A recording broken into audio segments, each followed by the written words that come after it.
Here is my identification. I am a judge. Keep your hands visible.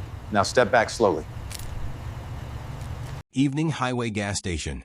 Dark luxury SUV parked at pump. Calm black man holding a leather ID case at chest height, revealing he is a judge. Smart casual attire, visible hands, neutral confident expression. A white male officer in police uniform steps closer, stern face, hand near cuffs, commanding posture. Backup officer standing nearby, cautious and observant. Bystanders with phones filming. Cashier inside store, watching silently. Reflective SUV and police cruiser. Warm overhead lighting. Cinematic composition capturing the tension and human standoff. Dramatic close-ups on eyes, hands, and ID case. Suspenseful. Intense moment before escalation. Just another stop between obligations. The station cameras caught him from 3 angles as he slid his card, lifted the nozzle, and began fueling. His posture was relaxed, his movements measured. Nothing about him suggested urgency, threat, or defiance. Then the patrol cruiser rolled in. It didn't park nearby. It didn't idle at a distance. Instead, it moved forward deliberately and stopped at an angle directly in front of Caleb's SUV, close enough to block the bumper. Not touching, just close enough to claim space. The positioning wasn't accidental. Anyone watching would understand the message immediately. This vehicle was no longer just a car at a pump. It was now the focus. The officer inside didn't step out right away. The cruiser sat there, engine running, lights off, presence doing the work before words ever could. When the door finally opened, Officer Ryan Dalton stepped out slowly. He didn't acknowledge Caleb at first. No greeting, no explanation. His eyes went past Caleb's face entirely and fixed on the SUV. They moved deliberately, hood, windshield, rims, cataloging details that had nothing to do with traffic law or public safety. Caleb noticed it immediately. He adjusted his stance slightly, turning his shoulders away from the car and toward the open space, a subtle choice meant to reduce tension. His hands stayed visible. "I'm just fueling," Caleb said, filling the silence without being asked. "I'll be done in a minute." Dalton didn't respond. The quiet stretched. The pump hummed between them. Dalton's attention never left the vehicle. He took a few steps closer, not toward Caleb, but toward the SUV, as if the man beside it barely existed. Finally, without looking up, Dalton asked, "Where did you get it?" Caleb answered calmly, "I bought it." There was a pause. Dalton didn't react, didn't acknowledge the answer. A few seconds later, he asked again, slower this time, the wording barely changed. "Where did you get it?" "I bought it," Caleb repeated. "It's registered in my name." As he spoke, Caleb made a controlled movement toward his jacket, not reaching inside, just indicating. Then he stopped himself mid-motion and brought his hand back up.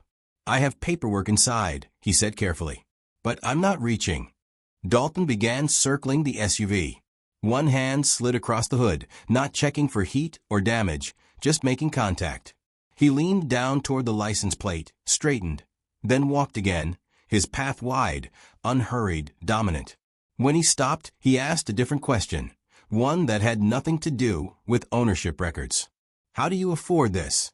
Caleb exhaled through his nose, not in frustration, but control. "I have a salary," he said evenly. He didn't raise his voice. He didn't joke. "If there's a problem, tell me what it is." Dalton didn't answer. He squinted into the rear window instead, nodding faintly to himself as though a conclusion had already been reached. "Guys like you don't usually drive something like this," he said. Caleb blinked once. "What does that mean?" "It means step back." Caleb stepped back. Then he stopped. He didn't argue, but he didn't go silent either. "If you think there's an issue with the vehicle, you can run the plate," he said. "I'm happy to wait." He glanced toward the convenience store window. Inside, the cashier had stopped moving. Outside, another customer paused with a coffee cup halfway to his mouth. The atmosphere had shifted. People felt it before they understood it. Dalton's radio crackled. He didn't touch it. Instead, he shifted closer to Caleb, closing space without making contact. "This vehicle was reported stolen," he said. Caleb's eyebrows lifted slightly, then settled. "When?" he asked. Dalton ignored the question. Unlock the door. No, Caleb said immediately. Then, correcting himself, he added, not without cause. Dalton reached for the handle anyway. It didn't open. He tried again, harder. The click echoed louder than it should have in the quiet lot. Unlock it. No. Dalton's jaw tightened. He keyed his radio. Dispatch, Unit 12. Possible stolen vehicle at Highway 19 station. He gave the color. The model. He did not give a plate. Caleb stood still while the call went out. Hands visible. Posture unchanged. You're making a report that isn't accurate, he said. Dalton turned his head, just enough to look at him for the first time. You don't get to tell me how to do my job. I get to tell you it's my car. Dalton stepped closer. Close enough that Caleb could see the reflection of the overhead lights in the officer's eyes. No, Dalton said. You don't. And just like that, a routine gas stop crossed a line, one that would not uncross itself. The accusation changed the air immediately. Until that moment, everything had hovered in a gray zone. Questions without answers, commands without explanation. Now there was a claim on the record. Stolen vehicle. Caleb didn't argue it emotionally. He didn't laugh. He didn't protest loudly. Instead, he did something quieter and far more dangerous to the situation. He asked for clarity. If you believe that, he said evenly, you can run the plate. His voice carried just enough to be heard, not enough to provoke. I'll wait. Dalton didn't respond. He moved again, circling the SUV a second time. This passed tighter, closer. This time he passed between Caleb and the vehicle, forcing Caleb to turn his head to keep the officer in view. It was a subtle assertion of control, a reminder of who was directing the space. The officer leaned toward the windshield and stared at the VIN plate longer than necessary, then straightened without comment. When he spoke again, it wasn't to explain the alleged theft. It was another command. Hands behind your back. No, Caleb said. The word landed clean and firm, not defiant, not shouted. Then, as if anticipating how that single syllable could be interpreted, he added more. I'm standing still. My hands are visible. I'm not resisting. Dalton's posture changed. His shoulders squared. His hand hovered near his belt, not on it, but close enough to signal the next step. You're being detained until ownership is confirmed, he said. That requires a basis, Caleb replied. What is it? Dalton looked back at the SUV. This doesn't belong to you. Caleb waited. The silence stretched again, heavier this time. Behind him, the fuel pump clicked off, signaling a full tank. But he didn't turn to remove the nozzle. Movement felt risky now. Every action had weight. I can show you identification, he said finally. But I need to know what you're alleging.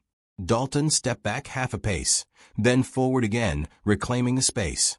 I need compliance, he said. Not lectures. I am complying, Caleb answered. I'm just not unlocking the door. That was the moment Dalton reached for his cuffs. The metal caught the light as it cleared the belt loop, the sound sharp and unmistakable. Phones around the lot rose slightly, no longer casual, no longer hidden.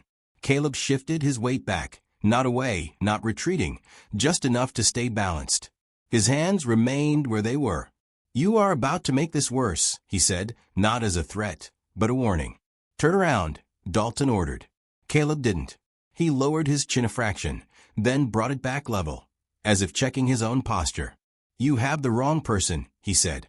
Dalton closed the distance again, voice level, cold. Hands behind your back. Now. I'm not resisting, Caleb replied. I'm not turning. The space between them collapsed until it no longer belonged to either man. The cuffs hung open in Dalton's hand as he adjusted his grip, then paused. His shoulder radio clicked once, then went quiet again. He didn't look at it. I'm standing still, Caleb said. He said it once. He did not repeat it. Dalton stepped to Caleb's side instead of behind him, reaching toward his left wrist. Caleb shifted his weight back again, the movement small, controlled, finished before it could be mistaken for anything else. Dalton's hand stopped short. He reset his stance. That was when a second patrol car rolled in. The tires crunched slowly over the concrete as Officer Lucas Meyer stepped out and took in the scene without speaking. He positioned himself on Dalton's right, close enough to form a line, not close enough to touch. His eyes moved from Caleb's hands to the cuffs, then to the SUV. "What's going on?" Meyer asked. "Stolen vehicle," Dalton answered. "Driver uncooperative." Caleb turned his head toward Meyer without moving his body. "I provided identification," he said. "I refused an unlawful search." Meyer didn't contradict Dalton. He didn't confirm him either. He looked at the SUV, then back at Caleb. "Sir," he said carefully, "step away from the car." "I already did," Caleb replied, glancing down at his own feet, then back up. "Tell me where you want me." Meyer gestured to a spot already behind him. "Right there." Caleb stepped back once and stopped. He did not turn. His hands remained visible. "I'm requesting a supervisor," he said, speaking to the space in front of him. Dalton scoffed. "That's not how this works." Meyer didn't react. "We just need to verify ownership," he said. "Then verify it," Caleb replied. "Run the plate." Dalton tapped the roof of the SUV with his knuckles as he walked past it, crouching again to peer through the windshield. He stayed there longer than necessary. When he stood, he said quietly, "Doesn't match." "Match what?" Caleb asked. Dalton didn't answer. He just circled again, closer than before. This time, Dalton's path cut directly between Caleb and the SUV, close enough that Caleb had to turn his head to keep him in view. It wasn't accidental. It was meant to force movement, to create a reason. A woman at the far pump noticed and stepped back into her car, shutting the door quickly. Inside the convenience store, the cashier pressed a button under the counter and then stopped, hands visible, eyes fixed on the lot. The scene was no longer private. It was being observed from every angle. "Hands behind your back," Dalton said again. "No," Caleb replied. Dalton lifted the cuffs. Meyer's eyes flicked to them, then to Caleb's hands. He didn't speak. Dalton stepped forward. That was when Caleb raised his voice just enough to carry. Not shouting, projecting. "Officer," he said, "you are detaining me without cause." Dalton closed one cuff around Caleb's wrist. The metal clicked. Not locked yet. Caleb's fingers curled once, then relaxed. He didn't pull away. He didn't give the other hand. Instead, he rotated his wrist slightly, positioning it so the open cuff couldn't close. "I'm not resisting," he said. "I'm not turning." Meyer shifted his stance. Dalton didn't look at him. He reached again. The cuff bumped bone, the sound sharp and unmistakable. A man near the entrance muttered something under his breath. A phone camera caught the angle of Dalton's hand near his belt. Dalton pulled the cuff back and exhaled. He keyed his radio. "Dispatch, confirm report." Static answered first. Then a pause. "No report on that vehicle," came back. Delayed. Dalton stared at the radio as if it were wrong. He pressed again. "Recheck." While dispatch ran it again, Meyer finally spoke, not to Dalton, but to Caleb. "Sir," he asked carefully, "what did you say your name was?" "You haven't asked," Caleb replied. He lowered his hands just enough to open a leather case, moving slowly, deliberately, narrating the motion without being prompted. He held it out at chest height without stepping forward. Meyer saw it first. He straightened. His jaw tightened. He hadn't taken a case yet. Dalton glanced over. The word honorable caught before the name did. He stopped mid-motion. The open cuff hung uselessly in his hand. "You're a judge," Dalton said. Caleb held the case steady. "That didn't matter 5 minutes ago." Dalton lowered the cuffs. The metal hit his belt once and stayed there. Meyer took the identification, glanced at it, then handed it back. "Sir," he said quietly, "I apologize." "Run the plate," Caleb said. Meyer did. The screen flashed confirmation. He nodded once and showed Dalton without turning it toward Caleb. "You're free to go," Dalton said. Caleb didn't move. "Document what you did," he said. Dalton didn't answer. He looked at the ground as the phones kept recording. Caleb turned, opened the driver's door, reached inside, and retrieved the registration and insurance. He handed them to Meyer without comment. Meyer checked, then returned them. Caleb got in. The engine started. He waited a beat, then drove away. The patrol cars stayed. The lot didn't return to normal right away. People kept their phones raised until the taillights disappeared. The pump number blinked, ready for the next car. The cameras kept recording even after there was nothing new to record. Ryan Dalton stood near the front of his cruiser, hands resting where the cuffs had been. Lucas Meyer stayed by the SUV, tablet still lit, plate information frozen on the screen until timed out. No one spoke. A supervisor arrived later, not fast enough to stop anything, only in time to document it. The briefing happened right there in the lot, where the cameras could see it. No effort was made to move the conversation out of frame. Dalton spoke first. His sentences were short. He stopped twice to correct himself. The radio log was pulled. Dispatch audio was replayed. The report of a stolen vehicle stayed missing. No plate check before contact. No confirmation before escalation. Questions came one by one, methodical, unemotional. Why was the plate not run before detention? Why was a stolen vehicle broadcast, made without verification? Why were restraints produced before ownership was confirmed? Dalton looked down. Meyer shifted his stance, but did not answer for him. The supervisor directed Dalton to sit in the cruiser and step away from the contact area. Notes were taken. Those notes became a file. The file was assigned a number. By morning, the clips were already moving. Not edited. Not dramatized.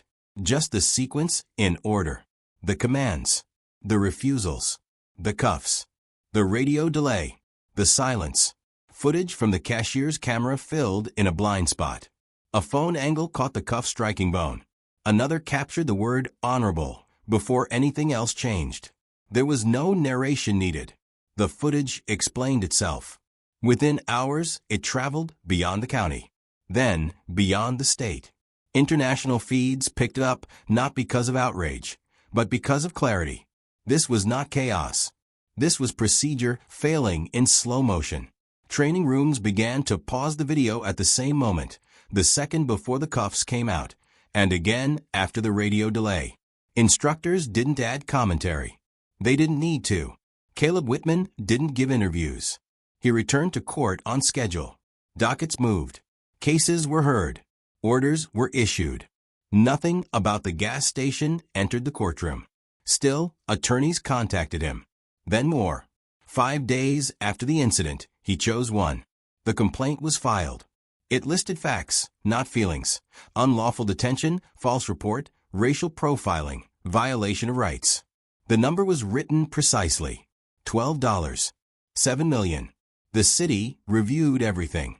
The timestamps. The radio traffic. The plate check that came too late. Settlement discussions began without a press conference. 3 months later, the agreement was signed.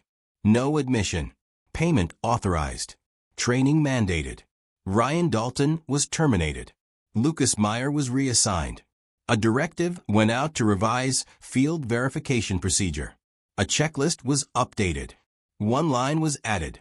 Verify before detainment. A small sign appeared near the pumps weeks later. Cameras record audio and video at all times. The font was neutral. The message was clear. Caleb continued driving the same SUV. He stopped at the same station once more weeks later at a different pump. He fueled. He paid. No one approached him. He left. A reporter emailed him for comment. He replied with one sentence. The law works when it is followed. The footage didn't fade with time. It settled. It was replayed in classrooms and briefing rooms, paused and rewound not for outrage, but for instruction. Trainers stopped the video just before the cuffs appeared and asked one question. What should have happened here? Then they let the silence answer. They replayed the radio delay. They let recruits hear the gap between accusation and confirmation. No commentary was added. The lesson wasn't emotional. It was procedural. What made the footage unsettling wasn't raised voices or chaos. It was how ordinary it all looked. A calm man. A standard stop. A professional tone that never cracked, even as the situation drifted further from legality. The danger wasn't aggression. It was certainty without verification. Commands came before reasons. Assumptions replaced checks. Force waited just off camera, ready to justify itself. Caleb Whitman remained absent from the narrative that grew around him. He didn't tour studios or release statements. He didn't frame himself as a victim or a symbol. He returned to his routine, to the bench, to the structure of law that had nearly failed him in a parking lot. The contrast mattered. This wasn't a man unfamiliar with authority. This was someone who understood it deeply, enough to know when it had crossed a line. The city's response followed the same quiet path. No press conference. No apology delivered into microphones. Just paperwork, policy revisions, and checks added where discretion had been allowed to roam. The settlement figure drew attention, but the number wasn't the story. The story was why it was so exact. It reflected minutes, movements, words spoken and not spoken. The cost of skipping one step in a process designed to protect everyone involved. Ryan Dalton disappeared from the public record almost as quickly as he'd entered it. No interviews, no defense campaign, just a termination notice and a training memo that avoided his name. Lucas Meyer continued working, reassigned, his role discussed carefully in internal reviews. He had not stopped the encounter, but he had not accelerated it either. The system judged the difference. At the gas station, nothing else changed. Cars came and went. Pumps clicked off. Coffee was poured and forgotten. But the cameras stayed. People noticed the sign. Some read it twice. The presence of record became part of the environment, not threatening, just factual. A reminder that actions echo longer than intentions. The footage continued to circulate, not as spectacle, but as reference. It became a quiet standard for comparison. This is how things slide. This is how quickly. And for those who watched closely, the message wasn't complicated. Rights don't vanish in dramatic moments. They erode in calm ones, when no one slows down to verify what they already think they know. What stayed with people wasn't the reveal. It wasn't the title or the settlement figure or even the termination that followed. It was the moment before everything tipped, the seconds when nothing was visibly wrong, when the man stood still, spoke carefully, and did exactly what he was supposed to do. The footage lingered there, because that was the line most people recognized. The place where compliance ends and assumption begins. The place where authority decides whether it will be accountable to procedure or override it. The encounter wasn't corrected by insight or restraint in the moment. It was corrected by record. Cameras, timestamps, audio logs, multiple angles that refused to forget what happened when memory might have softened it. Without them, the story would have ended differently, shorter, quieter, undocumented. The system didn't self-correct because someone spoke louder. It corrected because the evidence existed. That understanding changed how the video was discussed. Viewers stopped asking what Caleb should have done and started asking what should have been verified. They noticed how often he said less, not more. How he didn't reach, didn't argue, didn't mirror the tension rising toward him. Standing still became the most active choice in the frame. Saying less became a form of protection. In training rooms, instructors paused the footage and let it play again without sound. Without audio, the scene looked even more unsettling.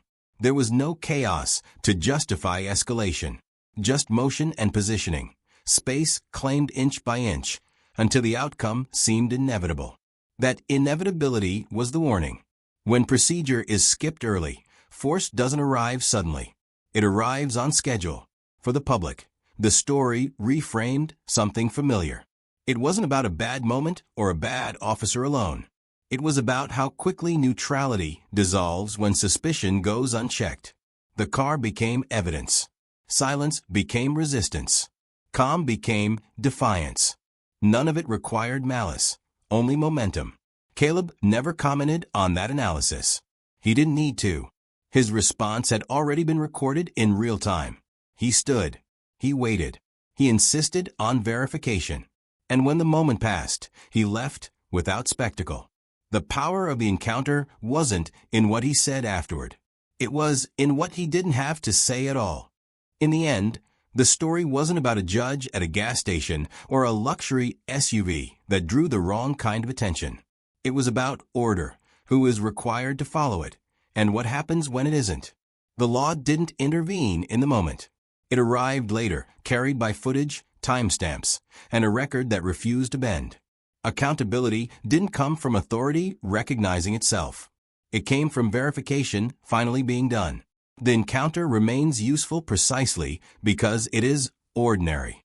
No shouting, no sudden movement, no dramatic resistance. Just a sequence of small decisions, each one slightly off, stacking into something that could not be ignored.